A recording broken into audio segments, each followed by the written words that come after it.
ada yang sabikun dalam makom sabar, yaitu ya dia wa qismun aqbala 'ala Allahi bisalasilil imtihan, dan satu golongan atau satu bagian manusia yang menghadap Allah Subhanahu wa taala dengan rantai, dengan apa? Dengan ujian yang beruntun yang tidak pernah berhenti-henti. Wadurubil balaya wal mihani wa hum ahlu maqamus sabri.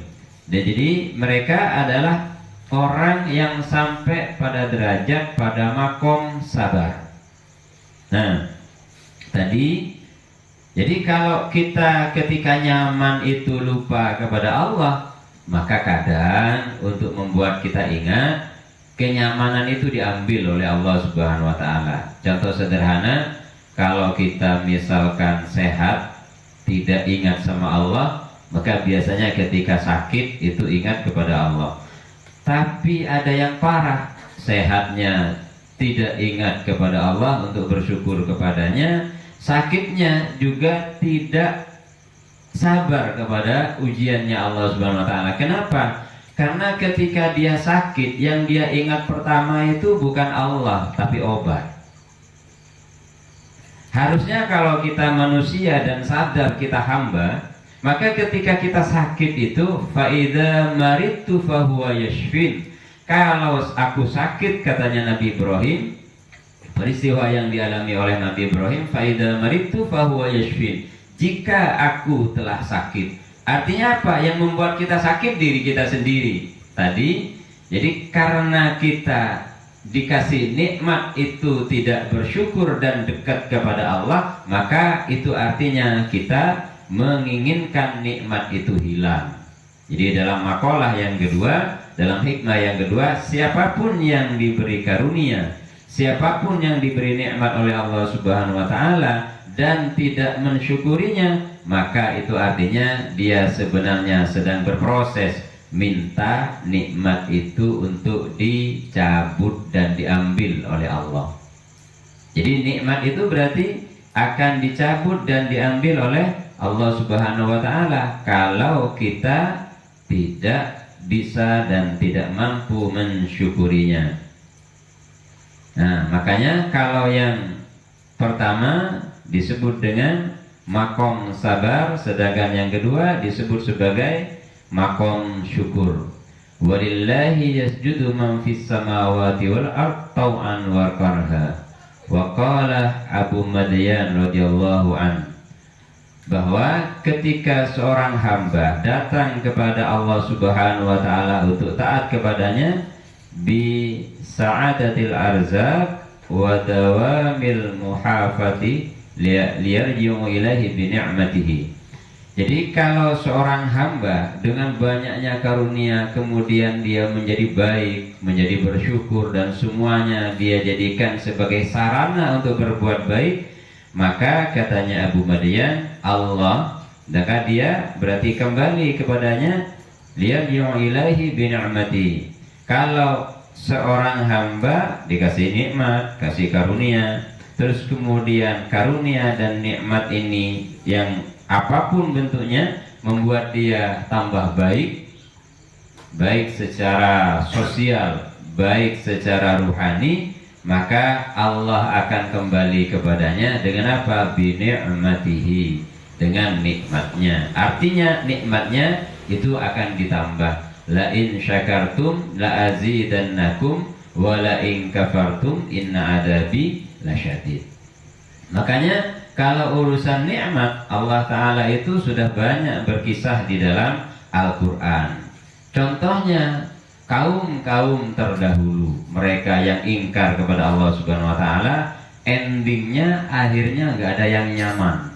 Jadi mulai dari kaum Samud, kaum Ad, atau negeri Iram yang Allah Ta'ala tenggelamkan itu, kenapa? Karena setelah dikasih nikmat mereka tidak sadar. Kalau umat terdahulu itu tidak seperti kita, tidak seperti umatnya Rasulullah SAW. Umat-umat terdahulu itu berdosa saat ini melampaui batas dihabisi oleh Allah Ta'ala. Kaumnya Nabi Lut dihabisi oleh Allah Ta'ala, kaumnya Nabi Nuh dihabisi oleh Allah Ta'ala. Lah umatnya Rasulullah ini enggak, masih kesempatan taubat, kesempatan minta ampun itu dibuka seluas-luasnya oleh Allah Subhanahu wa Ta'ala. Maka ketika seorang hamba itu bersyukur kepada Allah Subhanahu wa Ta'ala, maka dia telah mengamalkan ayat wa qalilum min ibadiyasy syakur. Sesungguhnya sedikit, katanya Allah, min ibadi, dari hamba-hambaku yang dia senantiasa bersyukur kepada Allah Subhanahu wa Ta'ala. Makanya ketika au kama qala alaihi salam, sebagaimana yang diriwayatkan dalam sebuah hadis bahwa ba'du ashabina ja'ala alaihi salam ad-dunya matiyah lil mu'minin hamilatan lahu, bahwa dunia itu boleh nggak seorang Islam itu kaya? Boleh, katanya. Siapa tidak boleh? Asalkan kekayaannya itu bisa menjadi jembatan baginya untuk menuju kepada Allah Subhanahu wa Ta'ala. Jadi kebaikan-kebaikan Allah yang diberikan kepadanya itu dia gunakan untuk sampai kepada Allah Subhanahu wa Ta'ala, seperti itu. Maka kalau kita demikian, kita berharap Allah senantiasa menjadikan kita sebagai hambanya yang bersyukur, dan terus ditambah syukur kita. Jangan minta tambah nikmat. Tambahan nikmat itu otomatis. Begitu kita pandai bersyukur kepadanya, maka nikmat itu pasti akan ditambahkan olehnya.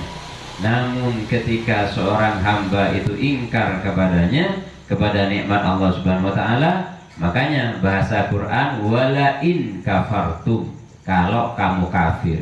Artinya apa? Ingkar kepada nikmat Allah Subhanahu wa Ta'ala. Disinilah kita dituntut oleh Allah untuk senantiasa berterima kasih kepadanya. Jadi kalau Rasulullah SAW, yang kisah yang sangat terkenal itu, bahwa suatu saat Sayyidah Aisyah itu penasaran, Rasulullah itu kalau sholat malam itu kan sering nyambung ketika tidak ada aktivitas apapun dari ibadah Isya sampai terbit fajar. Terus ketika itu Sayyidah Aisyah tanya, ya Rasulullah, bukannya jenengan ini sudah diampuni dosa-dosanya oleh Allah? Terus beliau mengutip ayat inna fatahna laka fatham mubina, sudah jelas diampuni oleh Allah Ta'ala. Artinya kalau bahasa sekarang apa Ustaz? Garansi. Jadi sudah ada garansi, umpamanya pun mau berbuat dosa, liyaghfiralakallahu ma taqaddama min dzambik wa ma ta'akhkhar, sampai yang mau dilakukan pun sudah jelas dapat ampunan gitu.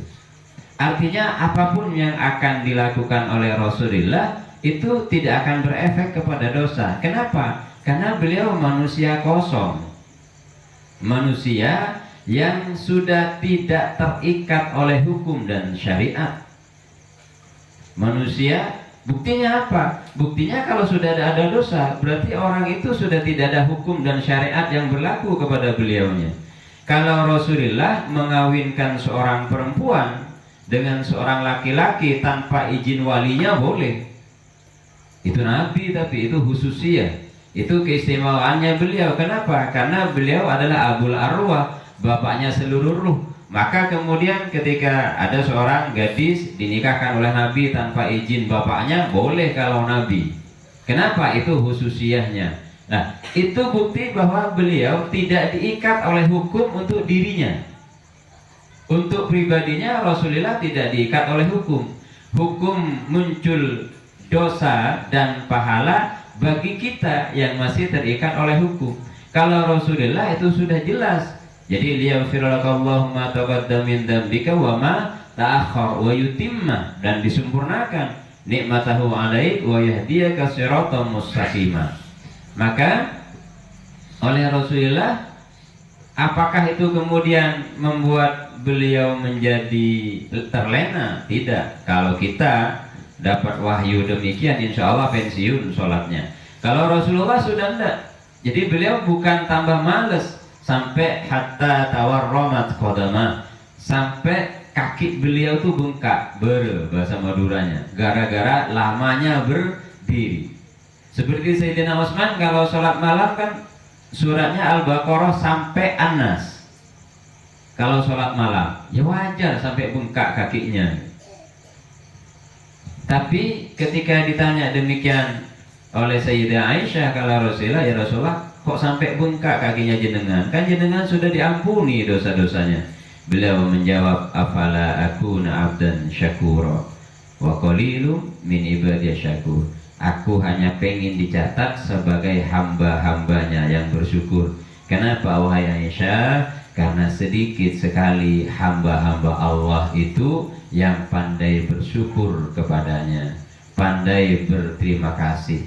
Sekarang itu malam yashkurin nas lam yashkurillah. Orang yang tidak bersyukur kepada sesama manusia, tidak pandai berterima kasih kepada sesama manusia, maka dia tidak akan berterima kasih kepada Allah Subhanahu wa Ta'ala. Fenomena itulah yang terjadi hari ini.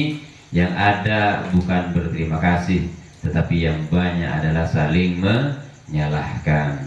Makanya jangan putus-putus nyambung kepada Rasulullah sebagai ayah dari setiap ruh kita bersama.